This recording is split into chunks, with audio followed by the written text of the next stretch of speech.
안녕하세요. 혹시, 왜 내 주변에는 유독 힘들게 하는 사람이 많지? 이런 생각 한 번쯤 해보신 적 없으세요?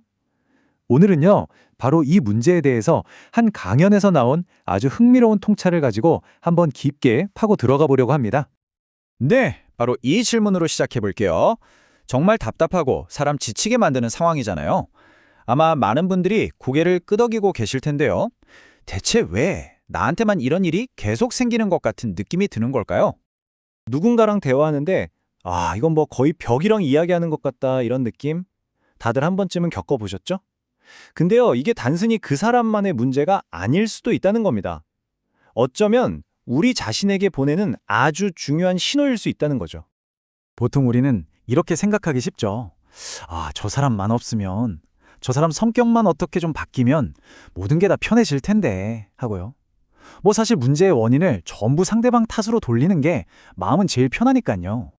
그런데 말이죠. 만약에 이 문제의 화살표가 사실은 상대를 향하는 게 아니라 정반대로 바로 나 자신을 향하고 있다면 어떨 것 같으세요? 오늘 우리가 함께 살펴볼 내용이 바로 이 지점에서 시작됩니다. 관점을 아주 그냥 180도 확 뒤집어 보는 거예요. 자, 이제부터다. 이 이야기의 진짜 핵심입니다. 그런데, 미리 좀 말씀드리자면요. 지금부터 나올 내용은 듣기에 조금은 불편하게 느껴질 수도 있어요. 자, 보세요. 보통 우리는 이렇게 생각하잖아요. 저 사람 진짜 고집세다. 이렇게요. 근데 이 강연에서 제시하는 통찰은 완전히 다릅니다. 내가 고집이 세니까 내 눈에 고집센 사람이 보이는 거다. 와, 이거 정말 충격적이지 않나요?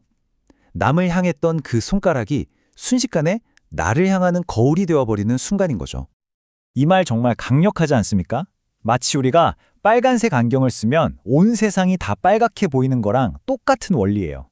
내 안에 고집이라는 필터가 장착되어 있으니까 다른 사람의 고집이 유독 더 잘 보이고 더 거슬리는 거라는 뜻입니다. 그렇다면 그 힘들게 했던 사람은 내 인생의 방해꾼이나 적이 아니라 오히려 내 자신을 비춰주는 거울인 셈입니다. 나도 몰랐던 내 안의 어떤 부분을 들여다볼 수 있도록 일부러 내 앞에 나타나준 존재라는 거죠. 그럼 대체 이런 만남은 왜 우리에게 주어지는 걸까요? 이건 그냥 재수가 없어서 운이 나빠서 겪는 벌 같은 게 절대 아니라고 합니다. 여기에는 아주 분명한 목적이 있다는 거죠. 이 강연에서는 이런 힘든 만남을 시험지에 비유합니다. 자연이 혹은 우주가 네 실력이 얼마나 늘었는지 한번 볼까? 하면서 우리한테 툭 던져주는 문제 같은 거라는 거죠. 그러니까 이건 골칫거리가 아니라 내가 통과해야 할 하나의 시험인 셈입니다. 여기서 아마 이런 의문이 드실 거예요. 아니, 그래도 세상엔 정말 나쁜 사람이 있잖아요. 네, 당연히 할 수 있는 질문입니다. 그리고 이 질문에 대한 강연자의 대답이 또 아주 흥미로워요. 이 말이 그 사람의 나쁜 행동을 옹호하자는 뜻은 절대 아닙니다. 그 사람이 왜 그런 행동을 할 수밖에 없었는지, 그 배경에 있는 우리 사회 전체의 문제를 봐야 한다는 더 큰 관점을 제시하는 거죠. 즉, 개인의 문제가 아니라 시스템의 문제일 수 있다는 겁니다. 결국에는요, 한 사람을 나쁜 놈으로 딱 지목하고 비난하는 데만 에너지를 쏟으면 정작 우리 사회 전체가 앓고 있는 더 큰 병을 놓치게 된다는 의미입니다. 개인한테만 책임을 묻는 동안 근본적인 원인은 전혀 해결되지 않고 계속 남아있는 거죠.